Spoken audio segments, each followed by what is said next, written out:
سامعین کرام، السلام علیکم۔ آج آپ کے سامنے سجاہ بنت حارث کے سلسلے کی دوسری ویڈیو پیش خدمت ہے۔ سجاہ کئی دن تک اپنے نبوت کے بارے میں منصوبہ بندی کرتی رہی، پھر اس نے فیصلہ کیا کہ وہ اپنے کام کا آغاز بڑے قبائلی سرداروں سے کرے گی۔ یہ بات عجیب ضرور تھی، لیکن اس میں اس کا یہ فائدہ تھا کہ اگر بڑے سردار اس کی بات مان لیتے تو چھوٹے چھوٹے لوگ خود بخود اس کی نبوت کو مان لیتے۔ اب اس نے اپنے کام کا آغاز کر دیا۔ اس نے اپنے علاقے کے چند پڑھے لکھے افراد جو بے روزگار تھے ان کو اپنے پاس بلایا اور ان سے کہا، تم لوگ عنقریب زمانے کی نظروں میں معزز ٹھہرو گے، لوگ تم پر رشک کریں گے اور سب تم کو میری وجہ سے حاصل ہوگا۔ اب تم یہ بتاؤ، کیا مجھے اپنا سارا وقت دے سکتے ہو؟ انہوں نے کہا، اگر ہم اپنا سارا وقت تم کو دے دیں گے تو کھائیں گے کہاں سے؟ سجاہ نے ان سے کہا، تم اپنی معاش کی فکر چھوڑو، میں تم کو مالا مال کر دوں گی۔ انہوں نے حامی بھر لی۔ اب یہ نادار پڑھے لکھے لوگ سجاہ کے ملازم ہو گئے۔ اس نے چند عربی عبارتیں ان کو دیں اور کہا، یہ عبارتیں چند سرداروں کو لکھی گئی ہیں، تم ان کی نقلیں تیار کرو۔ یہ سجاہ کے وہ خطوط تھے جو اس نے مختلف سرداروں کو لکھے تھے۔ ان خطوں میں اس نے اپنی نبوت کا دعویٰ کیا تھا اور ان کو دعوت دی تھی کہ وہ اس کی نبوت پر ایمان لائیں۔ ہر خط کے ساتھ اس نے اپنی خود ساختہ آیتوں کے نمونے بھی منسلک کر دیے تھے۔ اس چالاک عورت نے یہ خطوط صرف ان سرداروں کو لکھے تھے جو مذہب کے لحاظ سے یا تو یہودی تھے یا پھر عیسائی، کیونکہ اس کو اندازہ تھا کہ مسلمان عورت کی نبوت کو ماننے سے صاف انکار کر دیں گے۔ اس نے پہلا خط بنو تغلب نامی قبیلے کے سردار حزیل بن عمران کو بھیجا۔ یہ عیسائی تھا اور اس کے پیچھے بہت سے لوگ تھے۔ سجاہ کے خیال میں اگر وہ حزیل بن عمران کو قابو میں کر لیتی تو بہت سے لوگ اس کے دین میں داخل ہو جاتے۔ حزیل بن عمران نے اس کا بھیجا ہوا خط کئی بار پڑھا اور پھر قاصد سے پوچھا کہ یہ خط سجاہ نے خود لکھا ہے؟ قاصد نے کہا، جی ہاں۔ پھر حزیل نے اپنے قبیلے کے بڑے لوگوں کو طلب کیا اور ان سے پوچھا، تم لوگ سجاہ کے بارے میں کیا جانتے ہو؟ ان میں سے ایک بولا، سجاہ جوان اور خوبصورت ہے، اس کو قدرت کی طرف سے بہترین قوت گویائی عطا ہوئی ہے اور زمانے نے اس کو ایک بہترین کاہنہ تسلیم کیا ہے۔ حزیل نے قاصد کی طرف اشارہ کرتے ہوئے کہا، یہ شخص سجاہ کا قاصد ہے، میرے نام اس کا ایک خط لے کر آیا ہے۔ سجاہ نے اس خط میں دعویٰ کیا ہے کہ وہ نبی ہے۔ مجمع میں سکوت طاری ہو گیا۔ ایسا لگتا تھا کہ وہ سب سجاہ کے دعوے سے متفق نہیں ہیں۔ وہ لوگ عیسائی تھے اور ان کے خیال میں حضرت عیسیٰ علیہ السلام کے بعد کسی نبی کی ضرورت محسوس نہیں ہوتی تھی۔ حزیل نے ان سے کہا، تم اس کا خط سنو، اس کی مسجع و مقفع عبارت پر غور کر کے بتاؤ کہ کیا انسانی کلام ایسا ہو سکتا ہے؟ لوگوں نے کہا، سجاہ کا خط سناؤ، وہ کہتی کیا ہے؟ قاصد نے بلند آواز سے سجاہ کا خط پڑھنا شروع کیا۔ سارے سامعین دم سادے بیٹھے رہے۔ جب خط پڑھ لیا گیا تو کئی لوگوں نے اعتراف کیا، اگر یہ خط سجاہ نے خود لکھا ہے تو بہت خوب لکھا ہے، ایسی مسجع اور مقفع اور سحر انگیز عبارت آرائی کہیں اور دیکھنے کو نہیں ملتی۔ پھر قبیلے کے دوسرے سرداروں نے حزیل بن عمران کو اختیار دے دیا کہ وہ سجاہ کے پاس جائے اور اس سے سوال جواب کرے۔ اگر مطمئن ہو جائے تو وہ جیسا کہے گا سب لوگ وہی کریں گے۔ حزیل بن عمران اپنے کئی سرداروں کو ساتھ لے کر سجاہ کے پاس جا پہنچا جب اس کی سجا سے ملاقات ہوئی تو حزیل کو جس پہلی چیز نے متاثر کیا وہ سجا کا حسن و شباب اور پروقار انداز تھا۔ حزیل بن عمران نے اس سے کئی سوالات کیے جن کے جوابات سجا نے دلائل کے ساتھ دیے۔ حزیل اس کی گفتگو سے مطمئن ہو چکا تھا۔ پھر اس نے کہا، اسلام کی موجودگی میں کیا یہ ممکن ہے کہ لوگ تیرے ارد گرد اکٹھے ہو جائیں؟ سجا نے جواب دیا، خدا کے لیے کوئی کام مشکل نہیں ہے۔ جب عرب میں ایک شخص بھی محمد عربی صلی اللہ علیہ وسلم کا ہمنوا نہ تھا، انہوں نے اس وقت کامیابی حاصل کی۔ محمد عربی صلی اللہ علیہ وسلم کی مخالفت خود ان کے قبیلے والوں نے کی، جبکہ میرے قبیلے والوں نے میری نبوت کی تائید کر دی ہے۔ میرے لیے حالات سازگار ہیں۔ حزیل نے اس سے پھر کہا، کیا تجھ کو اسلام کی طاقت کا اندازہ ہے؟ سرزمین عرب پر مسلمانوں کا غلبہ ہے، وہ طاقت سے تیرے دعوے نبوت کو کچل دیں گے۔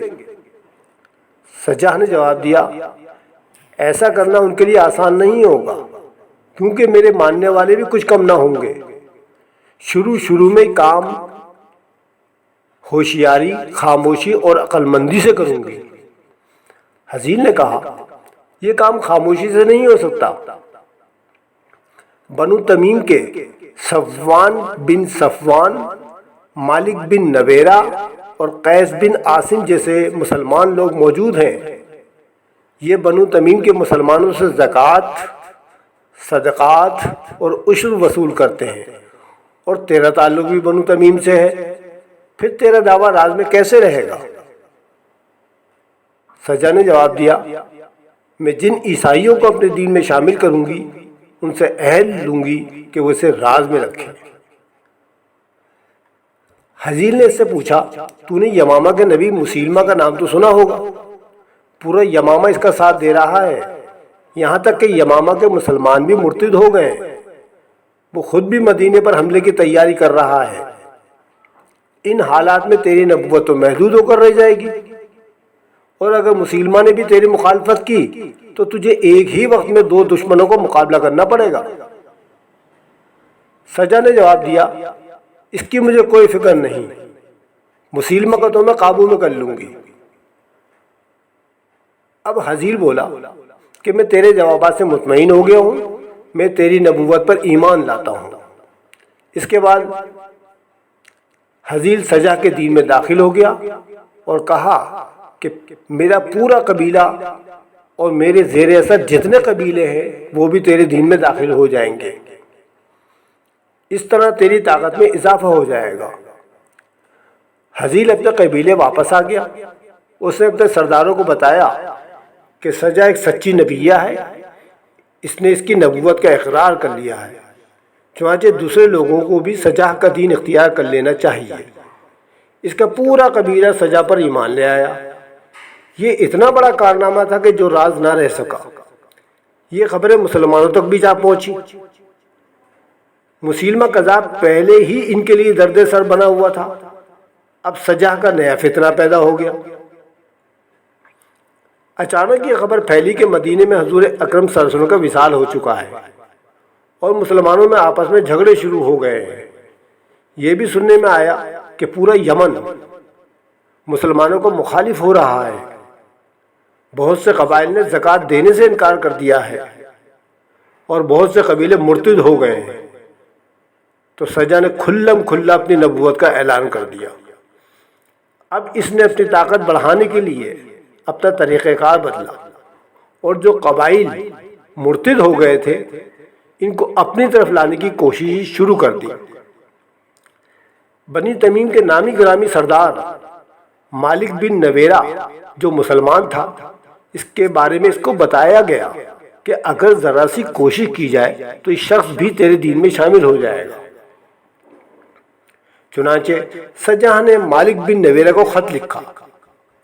وہ خط کی فصاحت و بلاغت کو دیکھ کر سجا کا گرویدہ ہو گیا اور اس سے ملاقات کرنے آ پہنچا۔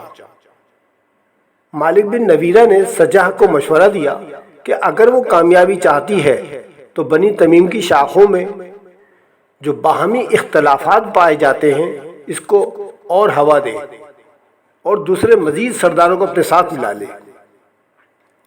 شاہجہاں نے اس کے مشورے پر عمل کیا اور اس طرح اس نے قیس بن عاصم، عقبہ بن ہلال کو اپنی طرف راغب کر لیا۔ صفوان بن صفوان اس کی باتوں میں نہ آئے اور اسلام پر ہی قائم رہے۔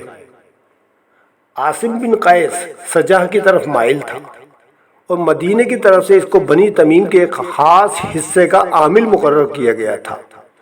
اس کے پاس زکوٰۃ، صدقات اور عشر خاصی مقدار میں موجود تھا، جسے مدینے روانہ کر دینا چاہیے تھا، مگر اب وہ وقت کا انتظار کر رہا تھا کہ اگر وقت نے اسلام کا ساتھ دیا تو یہ ساری رقم مدینے روانہ کر دے گا، اور اگر وقت نے شاہجہاں کا ساتھ دیا تو یہ ساری چیزیں اس کی ہو جائیں گی۔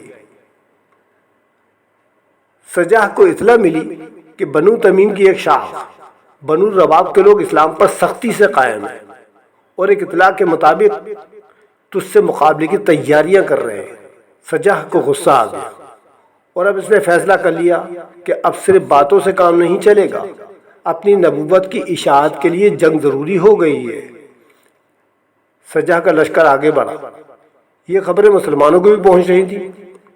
دونوں لشکروں میں خوفناک جنگ ہوئی۔ شاہجہاں کا خیال تھا کہ وہ یہ جنگ آسانی سے جیت لے گی اور اس کو زیادہ نقصان بھی نہیں اٹھانا پڑے گا، لیکن اس پہلے ہی مارکے میں شاہجہاں کو یہ حقیقت آشکار ہوئی کہ نبوت کا دعویٰ کرنا تو بہت آسان ہے اور اپنے ماننے والوں میں ناقابل تسخیر جذبہ پیدا کرنا بہت مشکل کام ہے۔ جب یہ جنگ ختم ہوئی تو پتہ چلا کہ شاہجہاں خسارے میں رہی۔